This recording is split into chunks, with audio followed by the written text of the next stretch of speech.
بسم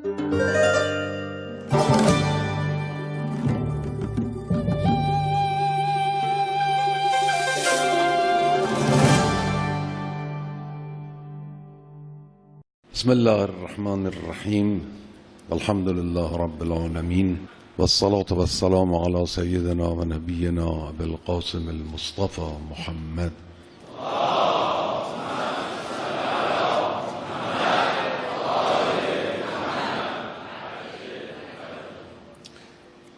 وعلى آله الأطيبين الأطهرين المنتجبين سيما بقية الله في الأراضين.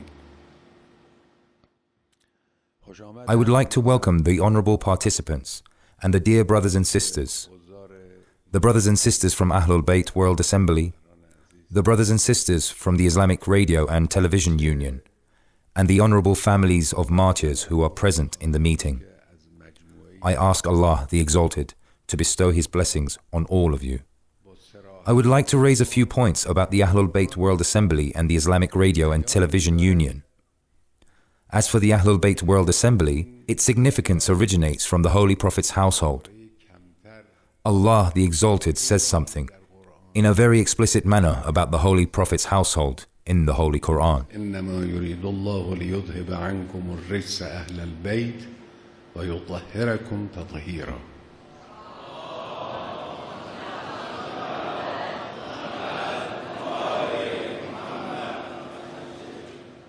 And Allah only wishes to remove all abomination from you, you members of the family, and to make you pure and immaculate. From the Holy Quran, chapter 33, verse 33. This description has been used for a few groups of people in the Holy Quran. The Ahlul Bayt's understanding and knowledge lies in their divine purity. This purity has many dimensions. If a group of people associate themselves with the Holy Prophet's household, they should observe certain criteria. This is what we want to say. These groups should observe certain criteria. The efforts of the Holy Prophet's household, greetings be upon them, revolved around these pivots. First, reviving the original teachings of Islam. They wanted to keep Islamic principles alive. Oppressive governments and taghuts always try to destroy, change and distort Islamic teachings.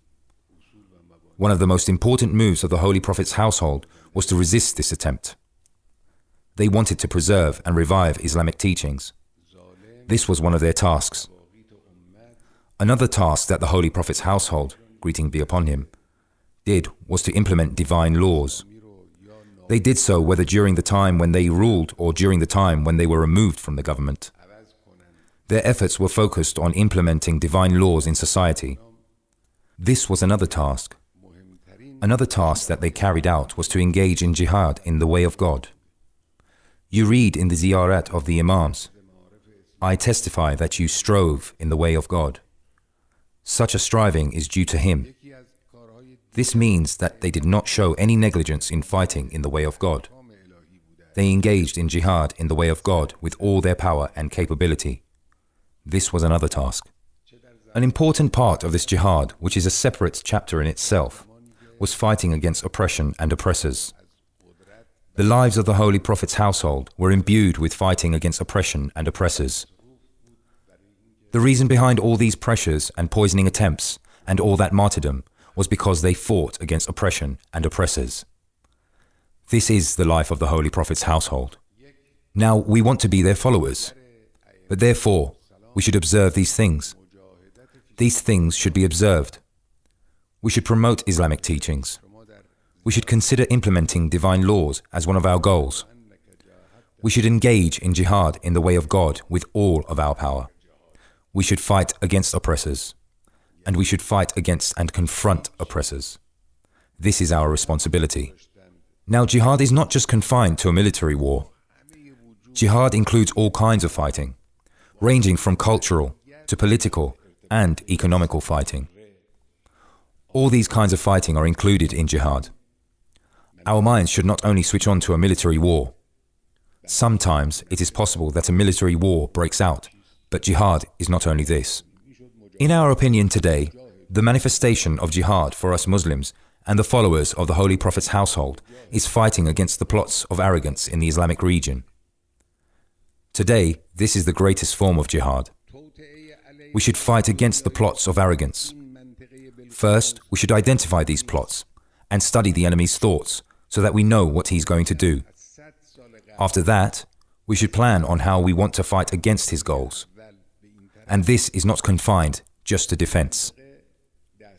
Fighting includes both defense and offense. Sometimes it is necessary for us to adopt a defensive position, and sometimes it is necessary to adopt an offensive position. But in both cases, the goal is fighting against the plans of arrogance, which is our main enemy. This fighting should take place in the entire Islamic region, particularly in this region, which is in Western Asia. The Europeans insist on referring to this region as the Middle East region. In other words, they locate east on the basis of Europe. To them, the regions are the Far East, another is the Middle East, and the other is the Near East. Because of the Europeans' arrogance, this region has been called the Middle East from the beginning. The Middle East is a wrong name. This is Western Asia. This is Asia, a large continent, and we are in the west of Asia. This region is a very sensitive region. It is a very important region in terms of strategy, military power, important underground resources, and connection between three continents, Asia, Europe, and Africa. It is an important region for which they have certain plans. We should see what their plans are, and then we should confront them. This is jihad. The Holy Quran says to us, "And strive hard in the way of Allah. Such a striving is due to Him." The Holy Quran, chapter 22, verse 78. Today, this is jihad in the way of God. Hatching plots against the world of Islam and this region in a particular is not a new development. Since many years ago, since about 100 years ago, since World War I until today, this region has been exposed to many pressures by arrogant powers. One day it was England, and one day it was America, and the next day it was France.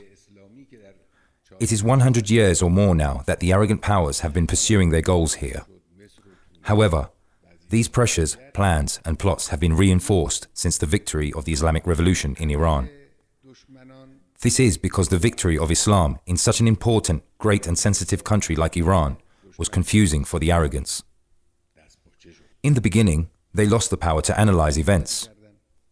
We used to pursue events and we were witness to this. In the beginning, they were confused. Later on, when they collected themselves, they began to exert pressure, and the pivot of this pressure was the Islamic Republic of Iran. First, they focused their efforts on preventing this experience from being repeated in other countries. They were after this. This was why they thought of an increasing pressure on Iran. It is now 35 years that we have gotten used to the enemy's pressures. The people of Iran have gotten used to the pressures. It is 35 years that we have been facing threats, sanctions, security pressures, and different political plots, and all kinds of pressures. This began with the victory of the Islamic Revolution in Iran. However, after the emergence of the Islamic awakening, that began 4 to 5 years ago in North African countries such as Egypt, Tunisia, and other African countries, the enemies increased their pressures. That is to say, the enemy became anxious and uneasy in the real sense. They adopted many measures that are continuing in the present time. Of course, they think that they have suppressed the Islamic awakening, but this humble person believes that the Islamic awakening is not suppressible. Although they have adopted some measures, this movement exists and it will find its true position sooner or later. In any case, they have increased their efforts in the recent years, and they have adopted many measures, and they have brought new elements into the equation. The enemy's plans are based on two things. First, I will tell you that when we say the enemy, we do not refer to an imaginary and fictional creature. By enemy, we mean global arrogance and arrogant powers. powers whose existence depends on dominating others, interfering in their affairs and possessing their financial and vital resources. These are arrogant powers, or in other words, the leaders of global arrogance. We have a term in our political literature which is global arrogance. It means the division of the world into the oppressor and the oppressed. This is global arrogance. Those who are the leaders of this system are enemies. If we want to give an example of who this enemy is in the outside world, we should refer to the regime of the United States of America. This regime is the epitome of global arrogance. Of course, others are part of the global arrogance as well. But the clearest and the most obvious example is the regime of the United States of America. It knows nothing about human morality, and it is not ashamed of committing any kind of crime of any nature. It covers these crimes, pressures, and violent acts behind a smile and its good and beautiful words. The manifestation of global arrogance is this regime. Therefore, when we say the enemy, it means this. This enemy's plan in the region is mainly based on two things. Of course, it has many branches, but these are the main two. One is creating discord, and the second is exerting influence. This is the basis of the enemy's plan in the region. They want to create a discord between governments, and after that, between nations, which is more dangerous than discord between governments. They want to make people bear grudges against each other and establish biased groups with different names. One day it was Pan-Iranism, Pan-Arabism, and Pan-Turkism, and other such orientations. And today it is the issue of Shia and Sunni, Takfirism, and other such things. They create discord with anything they can. This is the only item for their measures, and they are working very hard on it, and in a serious way. Of course, the English were the first experts of this measure. They have expertise in creating religious discord. The Americans have learned this from them, and they are working on it today with all their power. All the Takfiri groups that you see are their handicraft. Of course, we have been saying this for several years, but some people had doubts. Today, the Americans themselves are acknowledging this. They are acknowledging it was they who created Daesh, al-Nusra Front, and other Takfiri groups. A bunch of simple-minded, although sincere Muslims were deceived by them. This is the important point. What is very instructive to us, and what we should pay attention to, is that sometimes well-intentioned individuals work inside the enemy's plan because of lack of vigilance. This has happened. One clear example of this is the issue of Syria. When Taghuti governments were overthrown in Tunisia and Egypt with Islamic slogans, all of a sudden the Americans and the Zionists decided to use this formula for destroying resistant governments and countries. Therefore, they turned to Syria, and as a result, a group of simple-minded and naive individuals became the target of this plan. They made Syria reach the current situation. It is 4 to 5 years now that Syria has been experiencing this too malicious situation, and it is not clear when it will come to an end. This was what the enemy did, and the simple-minded individuals were incorporated in this plan. They filled in the enemy's puzzle. This happens in many cases. It was they who created Takfiri groups. It was they who created thuggish and violent groups and set them on the Islamic Ummah.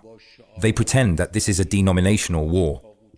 I will tell you that the conflicts that they are trying to label as denominational conflicts in Iraq, Syria, and other countries are not denominational at all.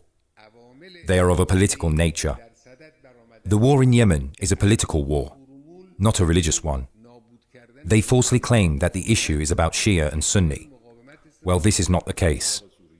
Some of those people who are losing their children, women, infants, hospitals and schools in Yemen under the bombardment of the Saudis are the Shafi, and some of them are Zaidi. So the issue is not about Shia and Sunni. The conflict is a political conflict. The conflict between policies. Today, they are creating this situation in the region, and it is they who created the discord. We should try to eliminate these differences and conflicts. We have said to everyone in an outspoken way that we extend the hand of friendship to all regions and Muslim governments. We have no problems with Muslim governments.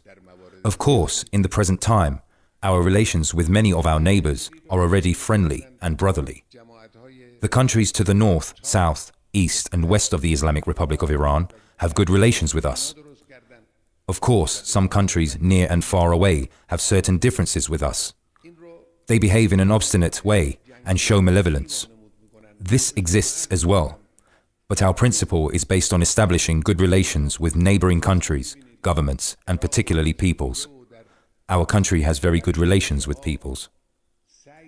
Of course, we believe that we should be committed to principles. We say that principles should be preserved. It was with commitment to principles that our magnanimous Imam managed to achieve victory, preserve the revolution, and give stability to the Islamic Republic. He was committed to principles. One of these principles is, they are strong against unbelievers, compassionate amongst each other. From the Holy Quran, chapter 48, verse 29. This is one of the principles. We do not make peace with our enemies, with arrogance, and we do not show enmity towards our Muslim brothers. Rather, we behave in a friendly and brotherly manner towards them, because we believe that we should be strong against unbelievers and compassionate amongst each other. This is the lesson of our magnanimous Imam. This is the clear line of the Islamic Republic. In supporting the oppressed, we do not look, we have not looked, and we will not look at the other side's religion and denomination. This is our magnanimous Imam's guideline. The Imam behaved towards Shia resistance in Lebanon in the same way that he behaved towards Sunni resistance in Palestine. He behaved towards them without any difference. We supported our brothers in Lebanon in the same way that we supported our brothers in Gaza without any difference. The former were Sunnis and the latter were Shias. The main issue for us is defending Islamic identity and supporting the oppressed. The main issue for us is the issue of Palestine, which is the main issue for Muslims in the present time. This is the main issue for us. We behave in the same way towards our enemies. Our magnanimous Imam fought against Mohammad Reza Pahlavi, who was apparently a Shia. Likewise, he fought against Saddam Hussein, who was apparently a Sunni. Of course, the former was not a true Shia, and the latter was not a true Sunni either. Both of them were separate from Islam. But the former was apparently a Shia, and the latter was apparently a Sunni. The Imam fought against them in the same way. Therefore, the issue for us is not the issue of Sunni, Shia, or denominational bias and other such things. The issue is the issue of Islam's principles. Be an enemy of the oppressor and helper of the oppressed, which is a quote from Nahj al-Balagha, sermon letter number 47. This is Islam's command. This is our path. This is our line. Intensifying discord in the world of Islam is forbidden. We are opposed to the behavior of some Shia groups, as it leads to discord. We have said outspokenly that we are opposed to insulting the holy beliefs of Sunnis. Some people from both sides intensify and fuel the fire of enmity. Many of them have good intentions, but they do not have foresight. Foresight is necessary. We should see what the enemy's plan is. The enemy's first plan is creating discord, and his second plan is exerting influence. They want to have decade-long influence in Islamic and regional countries. Today, in the region, America does not enjoy the reputation that it did in the past, and therefore it wants to retrieve it. They have the same intention in our country. They have the same intention in Iran. They thought that they could use the nuclear negotiations to exert influence inside our country. Now, the fate of this nuclear agreement is not clear either in Iran or in America. It is not clear whether it will be approved or not. They wanted to use it as a means to exert influence in our country, but we blocked their path, and we will definitely block their path in the future as well. We will not allow the Americans to have economical or political influence in our country, nor will we allow them to have a political presence and cultural influence in our country. We will confront them with all our power, which is thankfully great in the present time. The same is true of the region. In the region too, they want to exert influence, have an excuse to show their presence and pursue their goals. By Allah's favor and grace, we will do our best to prevent this. Our policies in the region are the exact opposite of the Americans. The territorial integrity of regional countries is very important to us. The territorial integrity of Iraq and Syria is very important to us. On the contrary, they are after dismembering these countries. I have said before that the Americans are after dismembering Iraq, but some people expressed surprise. Recently, the Americans themselves have acknowledged that they are after dismembering Iraq. They want to dismember Iraq. If they can, they want to dismember Syria as well. Their purpose of doing this is to create small and obedient countries. But by Allah's favor and grace, this will not happen. We will defend the resistance in the region.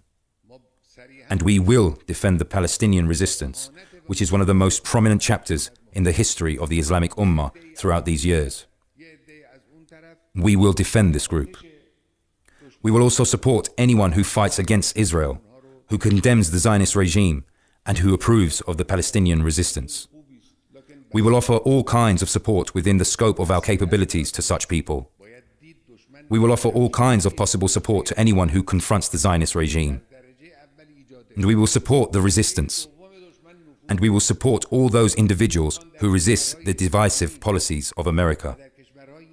We confront all those people who create discord.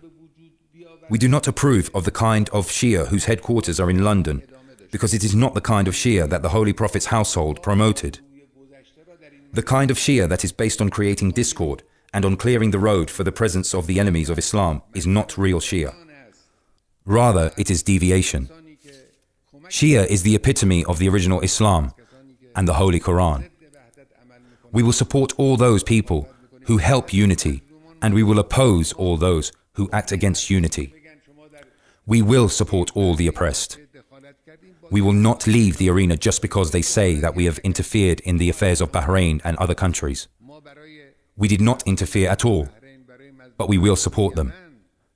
We feel for the oppressed people of Bahrain and in Yemen, and we pray for them, and we will offer them any kind of help as we can. Today, the people of Yemen are really oppressed. They are destroying a country just because of some arrogant political policies which are pursued in a foolish manner. They could have pursued political goals in a different manner, but they are pursuing them foolishly. The events of Yemen and many other events in the world of Islam, in Pakistan, in Afghanistan, and other such countries, are really painful for us. And these events are too many, and they are really painful. The world of Islam should cure such problems with vigilance and foresight. As for the Islamic Radio and Television Union, I want to say this, that this union is very important. The task that you have begun, that is to say, establishing this union, is a very important task. Notice that in the present time, at least 70 to 80% of the people in the Muslim countries are committed to religious principles and beliefs. If you take a look at Islamic countries, you will see that the people are committed and believe in their religion. To what extent are the radio and television network in such countries, which should be the representatives of the people's wishes and demands, committed to religion? There is a shocking gap and rift. 70 to 80% of the people are religious. But radio and television networks in such countries do not move in a religious direction, and they do not reflect the people's demands. This is extremely strange. They reflect the same things that the dangerous media empire of arrogance wants. Today, arrogance has created a great media empire. They distort and cover up news, and they tell us lies. This way, they promote their policies. This is why they constantly say that they take an impartial position. The English radio claims that it is impartial, but they are lying. They are not impartial at all. They move in the exact direction of arrogant and colonialist policies, whether American or English policies. Audio and print media, news agencies, and the complicated means of mass communication that exist today are all at the service of their policies. They are at the service of arrogance. they're at the service of Zionism and their goals. We should do something in the face of this dangerous empire and this large media mafia that is in the hands of the American and Zionist capitalists and cartels. What you are doing is the beginning of a movement, and therefore it should be pursued and strengthened on a daily basis. You should bring your partners and colleagues into the arena as well. By Allah's favor, a good future is awaiting us.